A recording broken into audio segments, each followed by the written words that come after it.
Welcome to the Whole Pack, where we challenge black and white thinking in holistic pet care and dive into the controversial topics everyone's thinking about but nobody's saying out loud. I'm Sunny Gandera. And I'm Melissa Sherman, and we are two holistic pet health practitioners here to prove that holistic care can include critical thinking, self-care, and yes, even Western medicine when needed. This is a judgment-free community we wish we'd had when we started our journey. Welcome back to the Whole Pack. So today we might be going somewhere maybe a little bit uncomfortable, maybe very relatable. So I want to start with a question, and I want you to really think about this. When was the last time something beautiful or funny or moving happened in your life and your first thought was not, I could use this in a post? If you're having a hard time remembering that, this episode is for you. And if that question made you feel a little defensive, then this episode is definitely for you. So I'll share. There was a time not long ago when I realized that I hadn't done a single thing for pleasure without simultaneously thinking about whether it was content for my business. So I would take my pup Oslo out for a walk, and instead of just being there with him, watching him figure out the world, he's a young dog, I was composing these captions in my head, and then in the kitchen, because I'm also a chef and I have a food brand, I would cook something beautiful myself, immediately feel like, oh my gosh, I need to photograph this before I even sat down to eat it, right? I went to a farmer's market and spent more time thinking about how to film it than actually being there and taking in the smells and just talking to people. And, there was a real part of me where I thought that was discipline. I thought that was like commitment to my business, being on always, right? And always gathering, always creating.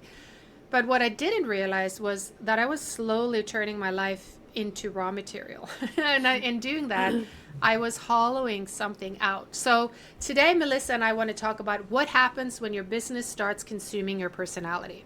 And then we want to talk about the myth that you need to be everywhere all the time, because these two things I think are deeply connected, and I think we're driving a sort of crisis in our industry, and maybe as we were talking about off air, we are feeling kind of a heaviness almost, admitting this, right, Melissa? How does it look like for you? Yeah. Was there a moment when you realized? There's this pressure to always be visible and show up, and this is on social media, right, where you're always asked to be visible, accessible.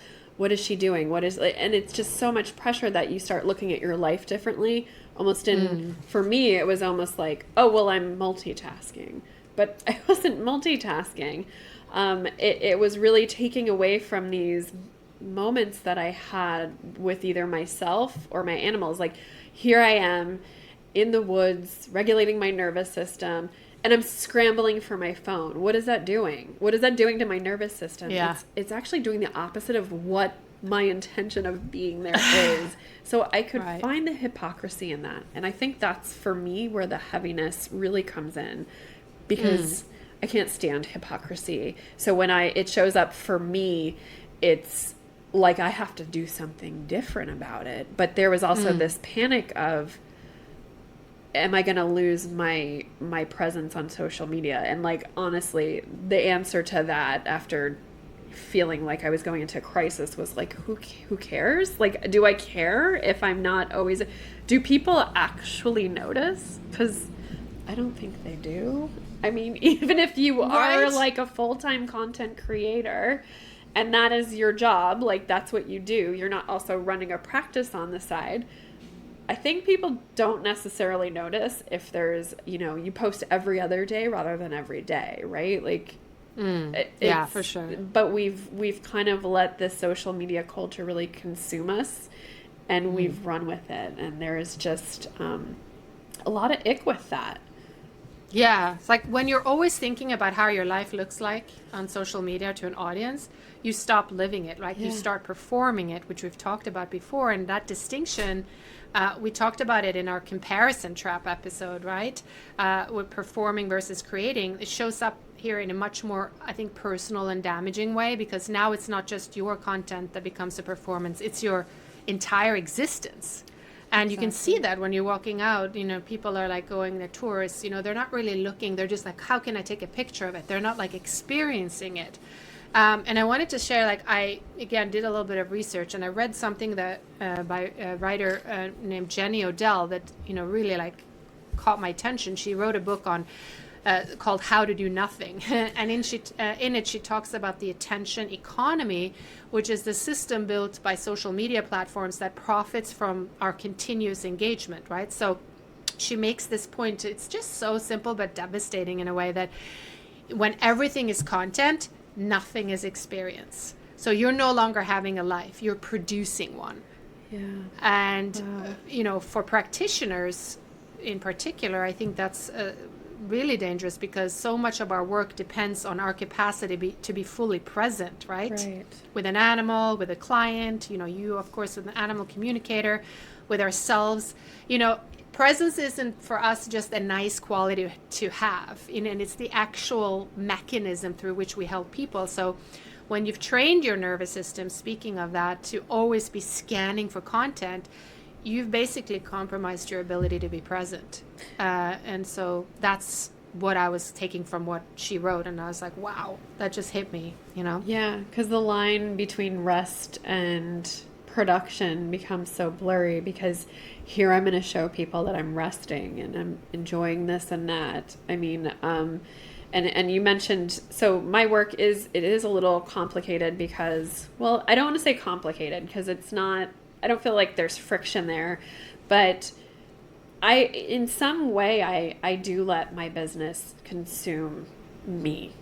And the reason being is to be in a space to do animal communication, to do energy healing, I have to be in a place myself where I'm neutral enough to connect with that. So I have to fully live and breathe what I'm talking. So that's, I think, too, why when I shared that I started getting like upset with myself because of the hypocrisy is, how can I tell someone you need to do these things? And here I am like, oh my gosh, the perfect sunset. Wait, get out of the way. And I'm like ruining the actual moment that I'm, trying to get people to actually see. And for me to capture that, to show people, like, there's a fine line. I mean, we'll get to it in a little bit as to like, well, what did I do about that? Right. Because I had to do something about it, because there was that contradiction of, there's so much beauty in life, and it's such this thing, like, I want to capture it, I want to share it. But when did we lose that ability to just be with it, to just actually sit with a sunset and watch it and listen to the birds and listen to, like, I mean, if you really are present, you can almost feel like the changes in the atmosphere as the light starts to go away. If you have your camera or your phone, like, you're missing all of that. And like what that I want to go do that right now. I know, I do too. Yeah. So, and we had and I want you to share your story, but, and to say, what do you lose by this, right? And the first thing you lose is your hobbies. We were talking about hobbies. Who has the time for hobbies, right? And I don't mean stop having time for them, but that happens too. But I mean the hobbies themselves stop being hobbies, and they become content, something we need to monetize, which you'll share, and then, or they just disappear because you can't justify the time. I mean, I used to cook for myself because the way I cook when nobody's watching, right? Like, I would be experimenting, I would be messy, I would be like just happy, because food is one of my great loves, right? Never gonna stop. But at some point I noticed I was only cooking things that I could explain or photograph or put on my blog or connect to my brand. And so that private, like, purposeless pleasure, that had quietly left, right? So you had a similar experience. Yeah, so I used to do a lot of things to wind down that were art. I mean, painting, ceramics. So this is when I was transitioning from the corporate world into having my own business. So I was doing these things to try to restore my health, and it was really revisiting old hobbies, which, I mean, I love ceramics. I did it in college even. I took college courses. I have a wheel. I have a kiln. I have everything, right? Like, I love it. I love painting. I love stained glass. My friends loved it too. And it immediately turned into like, well, how much does this cost? And, oh, can you make me? And, oh, but I want it to be this color. And then it turns into like I was making the soaps and the candles and all the things for people, to where I would go to do my hobby, and now it felt like a job. And that whole decompressing and just enjoying and just being with the clay in my hand and grounding, I lost that. And it not until this year did I start to get back into ceramics. And it's like I'm reteaching myself how to just do that. And you know, I was telling Sunny before the episode started that like I really didn't want to tell anybody, because I'm afraid that it's going to come back, that there's going to be this pressure, but like, you're so good at it and why don't you monetize it? Yeah. And I love the compliment, like, thank you. But like, let me just play with dirt, and like, let's just call it that. You know, if I make you a gift, sure, but like, please. The pressure to monetize every part of our life and to put it on social media, like, because that's something too, like, sure, I'd love to put on social media that I do ceramics, but I'm a little afraid of like, where can I buy that? And, you know, like, it sounds like I'm really into myself, but that was my experience. It was like, where can I buy that? When can I buy that? When can I get one? That I just don't want to go back down there, because it took the fun away from me. It took that, the whole thing was this mindless, I'm kind of just like going in with no plan and letting the clay kind of shape and take form. And that's the beauty of these mindful arts. And when it comes into like fast production and we got to have 10 dog bowls by the end of today, like, whoa, now it's not fun. Exactly. I mean, it's such a good point, but it's like, we are so, you know, guilty of it. Like, oh my God, monetizing everything. You need to sell that. Oh my God, put it on Etsy. You're so good at it. Yeah, you're so good at it. And that was what someone was telling me, because I was in the wine industry also for 20 years, right? So I was selling wine, and I was also very good at identifying and tasting, and I aced all my tests and this and that. And I mean, in fact, I am very highly educated in the wine world. So the only one step further that one can go is the master of wine, right? And someone was saying, you should go for it. Then I started talking to people in the program, and I was like, that does not sound fun at all. I mean, it would totally kill my interest in wine. And now that I'm out of it, I love it. I just like buy anything. I don't have to be loyal to anyone. I can just go and taste and do different things. Oh my gosh, what a relief, you know. And I want to just say one more thing when it comes to being the importance of having a hobby, is that when you are detached, not thinking about work, and do like reading a book, like a novel. Don't read textbook about holistic health, you know, but like something that's just, you know, something different. That's when you get inspired, and all of a sudden these ideas come. Haven't you found that when you completely do something different? Oh my gosh, like, yeah, that's when inspiration comes, because your nervous system is like, oh, you know, you come back to yourself and you remember, oh my gosh, I'm a creative person. I love life. I just want to like share this with someone, not sharing in a forceful way in the content wise, but just like that comes from a true place, right? Yeah, because it allows you to go to that part of your brain where creation and creativeness lives. And it's almost like reminding it. It's waking it up is what I feel like. It opens it up so you start to see different things. For me, when I'm doing it, it does. Like, I might have a block with something that I'm working on, and I just don't know how to get past it, or, you know, I'm having a struggle with my business and I just don't know, I cannot see a path forward, and I'm just at a wall. And I know when I do these activities where I'm truly present, which are my hobbies, is I sometimes, even when I'm doing that, an idea will just pop in. So it's not that I'm trying to, I'm not forcing it. It's just that my brain is just allowed to just be. And then like something will pop in and I'm like, oh my gosh, like, how did I not see that before? So just allowing yourself to slow down to that place where you're not frantic and emotional about something, it can really help you and lead you in a different direction that you were just like, oh, the answer was there the whole time. And I really fussed and that wasn't necessary. So that's what it's reminding me, is like really getting back in touch with pottery, is really just reminding me how essential it is that we slow down and we really connect with ourselves in whatever way that is for you. And live your life, which brings me to the second thing that I think we lose by always making, business consuming our personalities, privacy, right? And not just in the obvious way of sharing too much publicly, but I mean the internal sense of having a life that belongs to only to you, right? There's something really essential, I think, psychologically about having experiences that you keep, that you don't translate into a language or images for other people. Because when everything is, shareable potentially, you stop having an interior life, I think, in the same way. And, and it's not just personal, it's professional. It's the place where, as I was mentioning before, your actual values live. And when you outsource all of that to an audience, I think you just all of a sudden you stop knowing what you actually think, I mean, it's I think that, and then I think, speaking about the nervous system, that's also something. When you're running a business, we were talking about it, you're your own marketing department, you're your own content studio. So your nervous system is never off duty, right? Every experience is being processed through this like lens of utility, right? It's like, is this useful? Can I use this? Can I share this?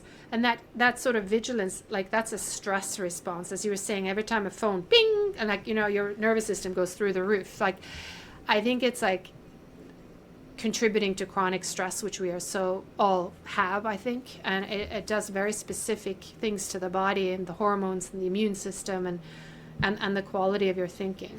And speaking on that, there's this accessibility demand, I think, with social media too, that I don't know if you feel this, and I've tried to put some boundaries up around it, and, people do get upset that I've tried to put some boundaries around it. But, like for Sunny and myself, it's just us. We're a one-woman show, we're just doing our business, but we answer all the emails, we answer all the social media posts, where, a large creator might have a team that's doing that, or even just one person helping.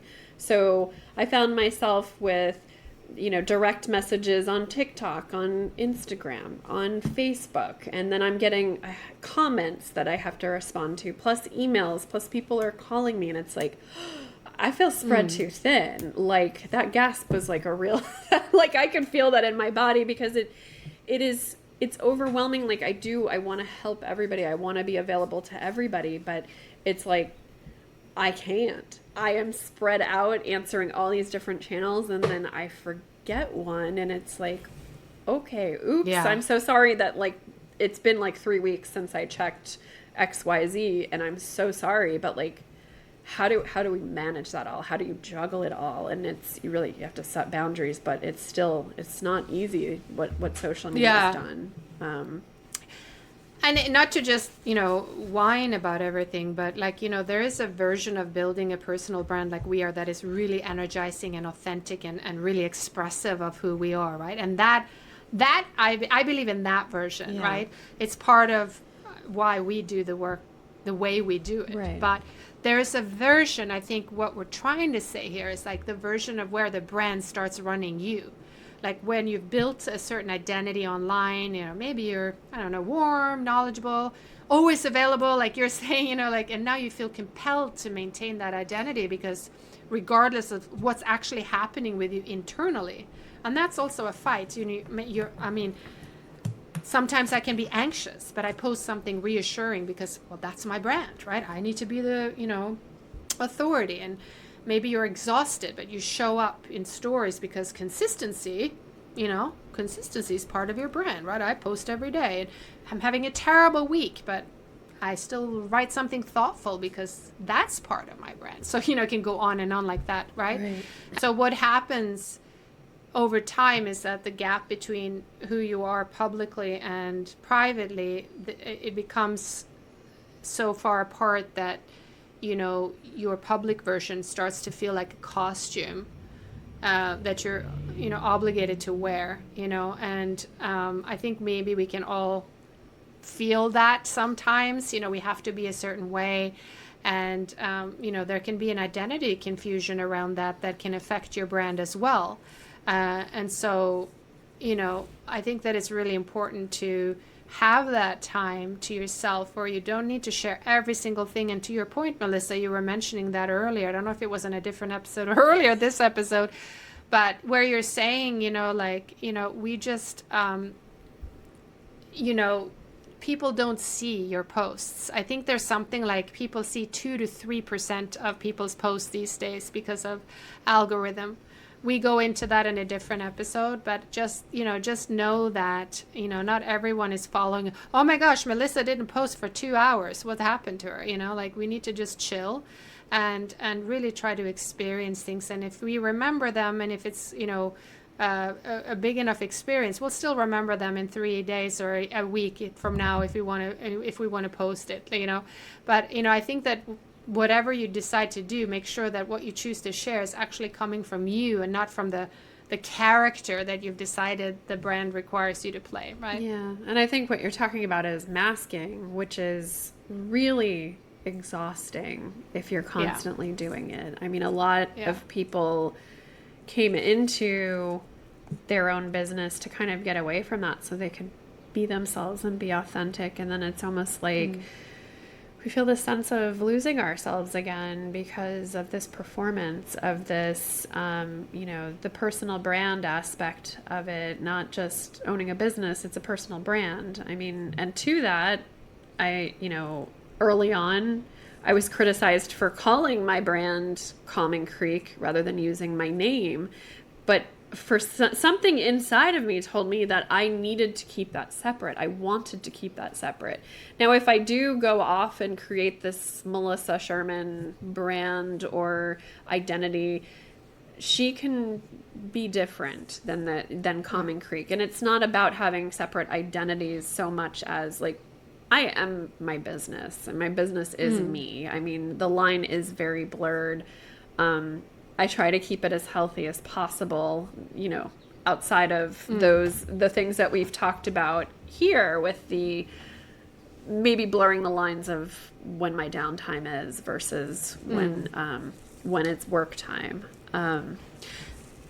Yeah, and I think what drives all of this is that we think that constant visibility equals success, right?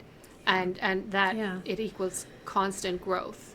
But what it is, it's if you keep putting out content, you have diminishing returns because the content gets produced when you're exhausted and running on fumes or obligation, and it's never really the content that builds your business.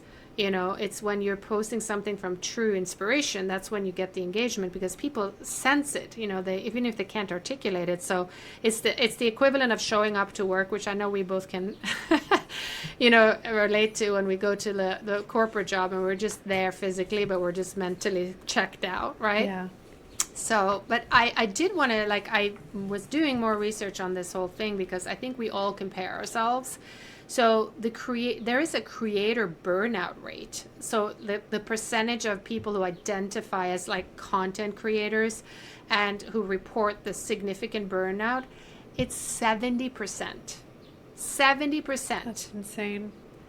And, I think that even between us who are in the holistic space and, basically running actual client-based businesses, I'd be willing to bet that percentage is higher because we're not just creating content, right? We are doing deep, demanding personal work and then being expected to come home and be all enthusiastic and, for an algorithm on top of it, right? Also so be it's a tough. content creator on top of the business. Right. Yeah, I think that's because being a content creator is absolutely a full-time job these days. I mean, it is.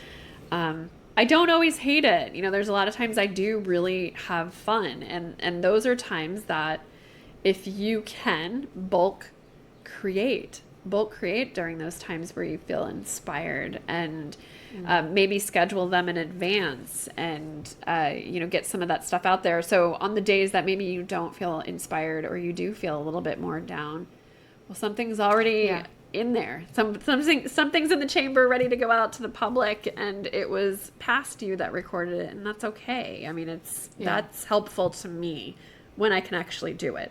That's the trick, right? Exactly. I can't always get ahead.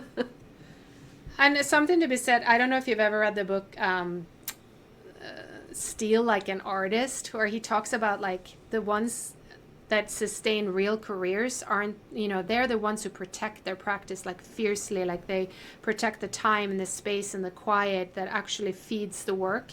Kind of like the output is only as rich as the input that precedes it, right? So it's something to think about too, that I've had people that I know with hugely successful careers who aren't even on social media. So that's another maybe thing to think about. I'm not saying we shouldn't be on social media, or you don't take off all your, delete your channels today, but it is possible. Like, it just depends, like how you decide to do your business. So I think that brings us to also that the guilt of stopping, right? Like stopping to, have you ever had like, oh my God, I haven't posted in a week, everyone's going to forget me, right? We like get all anxious about reach or visibility because, it is real, but the moral guilt, the feeling that, oh my gosh, I'm letting people down, maybe I'm lazy, or someone else is out there doing work while I'm resting, kind of a thing. I've been guilty of feeling that sometimes. Me too. Yeah. Yeah. Word. Like, that my clients or potential clients or, whatever need me to show up and I'm failing them if I'm taking a breath, So, that guilt, I don't think is your conscience, though. I think that it's a symptom of, an unhealthy relationship. And I'm speaking from me. I'm not saying you, but it's just an unhealthy relationship with the work and with the platforms that have been sort of designed to make us feel that, right? Like, Instagram doesn't care about your well-being, right? It cares about your engagement. Right. Let's face it. So, the anxiety, what you feel, it's not as a sign that stepping away is wrong. It's a sign the platform has done exactly what it was built to do, which is to make its own rhythms feel like, your obligations. So Right. That's something to think about. Like the algorithm punishes you if you don't post every day. And, there's real stuff about that to support that. But when did we become the humans that are, again, performing and pleasing this algorithm? This, it is unhealthy. I'm guilty of it, because that's usually when I find myself getting anxious, is like, oh my gosh, I've been doing so good. I've had views, my stuff is reaching more people. If I take a day off, I'm going to be punished. And Yes. I'm not good enough. And like, it brings up all these old things that it's like, what the heck is going on? Yeah, and you're not failing anyone Right. by resting. You're not disappearing, and you're not being forgotten. Like the people who are meant to work with you are not going to evaporate because you didn't post a reel on Thursday, right? The people who would only have stayed on the opposite side, like if because of the relentlessness of your content schedule, they're probably not the clients who are going to sustain your practice long term anyway. So it's things like that. But so, what do we do about this whole constant thing, right? Because we always want to offer some sort of like ideas about how to change this. And that is the concept of you don't need to be everywhere. So because if constant visibility isn't the answer, what is it? And so, we've been told more is always more, but I think that it's, as I mentioned earlier, I think in a different episode, is depth over breadth, right? Presence over volume. So I suggest, when I see people are really successful on social media, more often than not, they choose one platform, that actually they show up with intention, versus 4 or 5 platforms that, you're just maintaining out of fear or obligation, right? Do you have the same? Yeah, I think while you're talking about it, I was like feeling like, what do you mean I don't have to be everywhere? Like, I feel like there's this scarcity, like I can feel myself starting to panic about it, because like a struggle of mine has been trying to kind of move more towards like the Instagram or TikTok platform. And I feel stuck, but like I do well on Facebook, but like the conversions happen on TikTok and Instagram. So it's like, there's this torment too that I put myself through, where like I'm performing, or I'm trying to get visibility on other platforms, but maybe I should focus on Facebook. But then the argument is I don't really get conversions from Facebook. I get followers, I get people that comment and engage, but they're not necessarily ideal. I mean, I do have clients that follow me on Facebook too, but just new people are not finding me necessarily on there to work with me. They're finding me because, I have cute dogs. I do have cute dogs. Right. Yeah. Yeah, you do. And, I think that's a really good, observation, and to think about, like, where do I want to spend my energy? Where does it pay off? Or where do I connect? I mean, there's nothing wrong with, just people liking your stuff. I have those channels too, where like nobody buys, but they're like really getting, joy from seeing my posts. But then it's like, well, I would love to do that full time, but I also need to pay my bills. So there's that, right? But I think that, that simplicity of choosing your channels or choosing a platform, it requires that confidence that, it doesn't come naturally at first, because it means that you have to trust that your work is enough, right? That you're enough. And that you don't need to be everywhere to be found by the people who need you, because that's what we hear from new practitioners. I got to be there and I got to be there, but maybe I'm losing out if I'm not on this.